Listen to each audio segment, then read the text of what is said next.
from injury for Sunday night. And I got a question for you. Should Jameis have Brady on upset alert? Good Friday morning, everyone. Welcome to First Things First. Ooh. Yes, it is. Alongside Nick Wright, Chris Broussard, Kevin Wilds, I'm Jenna Wolf. All right, Chris Broussard, your dark horse MVP versus your real actual MVP. What a conundrum you got. A conundrum. This is absolutely a conundrum. Don't mock Jameis, though. Don't be surprised. Just don't be surprised. Oh, he's gonna, don't be he's surprised. Gonna leave it there. Wait, you didn't even finish. Alert! Don't no, alert! He didn't finish. No, you guys know that halfway through the sentence, he's like, you know what, I'm just going to pull back a little bit. Hey, we got to start, though, Thursday Night Football. This is a great one. Packers, Cardinals, two great teams this season, one great game. Aaron Rodgers still finding a way to get it done without his top three wideouts. Played a clean game, classic Rodgers, no turnovers, 2 touchdowns to his old buddy Randall Cobb, kept them in a tight one with Arizona. But here we go, Packers up 3, 15 seconds left to play, 2nd and goal, Cardinals going for the win. Kyler Murray getting picked off in the end zone by Rasul Douglas. Bad miscommunication there. A.J. Green never saw it coming. And that's your game. Packers win their 7th straight. Cardinals lose their 1st game of the year. Kyler Murray, what happened there? Kyler, were you able to talk to A.J. about that afterwards? Nah, I mean, I know he's hot. You know, emotions running high. Obviously, after the fact, it's, you know, we both know, you know, we weren't on the same page, and it cost us. But, you know, we'll be better because of it.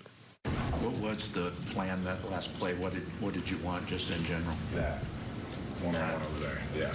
We didn't run the route. We got made a good play. So I'm not sure, like I said, it wasn't a route that we thought we had checked. So we got to communicate better in those situations. The guy that made the pick was with them for 4 weeks. He was on the street. We brought him in. He's starting for us. He's a great dude, and he's really messed well with our team. And to come up with a play like that with 15 seconds left is incredible. Nice props to Rasul Douglas there by Aaron Rodgers. All right, so what do you think, Nick? Did Rodgers and the Packers win this game last night, or did Kyler and the Cardinals just lose it? Well, let me be clear here. And again, I know what the audience is thinking to start the show. They're not surprised that Rasul Douglas ends up making the biggest play of the game. Rasul Douglas, clutch client. However, the breadth and width of the game, the Packers deserve to win. You didn't know that, did you, Kevin Wilds? That was a little surprise, wasn't it? No, I do. The Packers were literally 1 inch away from going up 10 with 3 minutes left. I still haven't seen a replay that, to me, was conclusive that they didn't score that touchdown. But it got overturned. Arizona then gets the goal line stand. And all of a sudden, I don't know what you guys were thinking. I was thinking, oh, he hadn't played that well. But this could be Kyler Murray's MVP moment. 99 yards to beat Aaron Rodgers on national television to get to 8-0. That's the type of thing that even if your numbers aren't overwhelming, can put such a stamp on a season that you say, oh, Arizona's the best team and Kyler's the MVP. And so while that's playing out and after they get the big conversion to get to midfield, it felt like, okay, worst case scenario is overtime. And then, and the reason that I have to say Arizona lost it rather than Green Bay won it, even though Green Bay was in position to go up 10 points, that play by A.J. Green is quite simply as bad of a play as I've ever seen an NFL veteran make. Because the only justification is not a justification. And by that I mean this, Broussard. The justification is, I thought it was a running play. But the reason that's not a justification is you're a veteran. You know there's 15 seconds left. We have no timeouts. It's impossible for that to be a running play. So if in the huddle you think they've called a running play, you've got to be like, whoa, what are we running here?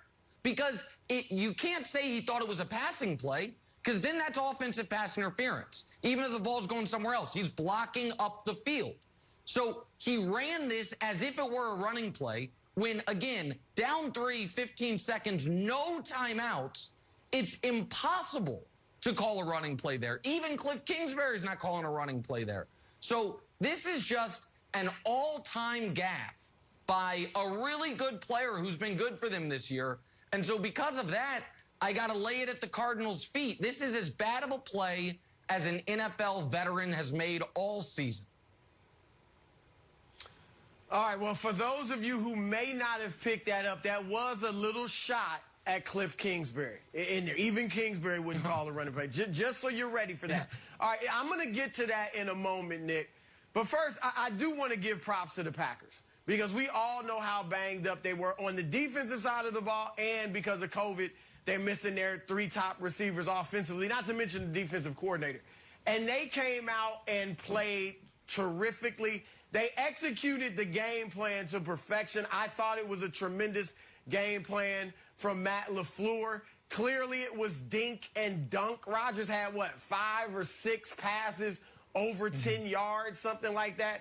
Dink and dunk and run the football, keep Kyler Murray and the crew off the field, and keep it from being a shootout.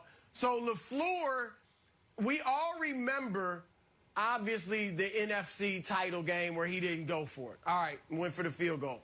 But this guy is proven to be a fantastic coach. Let's get the graphic up here. Through 39 games, Nick, he has the greatest winning percentage, greatest record in the Super Bowl era of any coach through 39 games. I get it. He's got Aaron Rodgers, but still, we saw what Aaron Rodgers and the Packers were looking like under Mike McCarthy in the waning years. So I give Matt LaFleur props for coming up with a great game plan when you were missing so many guys, and it almost got them to win.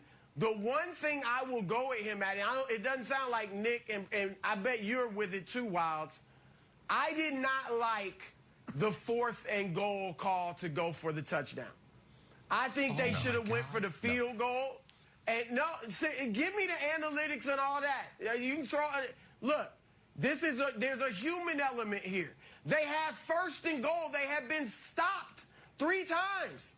You weren't getting in.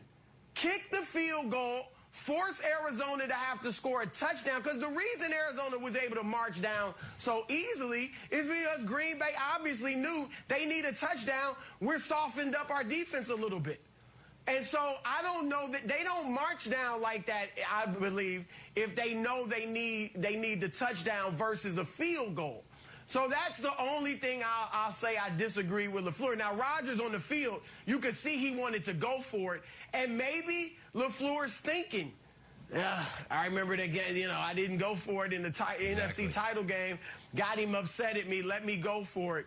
But all that said, Nick, I do agree with you about Arizona losing the game and because of the play you mentioned. Now, Kingsbury Wilds implied that it was an audible. So I'm thinking they audibled at the line of scrimmage. You got a one-on-one, and to your point, Nick, Green as a veteran, and you're matched up with a guy that was on your practice squad a month ago, you know everybody's thinking that he can beat him. And so I believe there was an audible at the line of scrimmage, and Green didn't pick it up. And so it was a terrible play. So, yeah, they lost the game, but I do want to give props, Wilds, to Green Bay for a great effort. Well, look, I think this game revealed some major flaws in the Cardinals and healed the fundamental flaws of the Packers. And here's why. What were the fundamental flaws of the Packers? We know it. Aaron Rodgers talked about it for 20 minutes before the season started. His happiness and the way the roster was constructed. Well, what do you know? They started listening to Aaron Rodgers a little bit, said, hey, sign Randall Cobb. Randall Cobb has 2 touchdowns. He's now had 2 games with 2 touchdowns in him. He hasn't done that since 2015. Then he's not going to do the whole roster, so you listen to old Gutekunst. And Gutekunst signs Douglas, clutch client, comes up with the big play. So it's like, wow, that's a happy little marriage. Meanwhile, on the other side of the ball, Cardinals were undefeated, Nick. And the Cardinals were sometimes literally, J.J. Watt from NFL Films was walking up and down the sidelines, yelling, maybe we're just better. Maybe we're just better. And collectively, the media and other teams are like, maybe you're not. Maybe you're not that good. Yes. And I think that end-of-the-game interception proves that they're not, proves that there's some real flaw. And I always like to talk about the Patriots, But there was another game-ending interception in Arizona. It was Malcolm Butler. And what did that prove? Oh, well, Malcolm Butler, they ran that play weeks ago. They were always practicing and drilling and drilling and drilling in case if it ever came up, Bill Belichick was always prepared, and you can utilize it the last second because Belichick's always prepared. Not Cliff Kingsbury. Don't throw A.J. Green under the bus. You're the coach. You're like, we don't know. That's on you 100%. And here's just the cherry on top of the sundae. Did you read this quote? From DeAndre Hopkins checking himself in the game. This is from Kingsbury after the game. I saw we that. wanted him to stay off the field, but he just run on. What? That struck me as bizarre. Yeah. So, look, I think the Packers' problems are healed, and I think we just saw, I got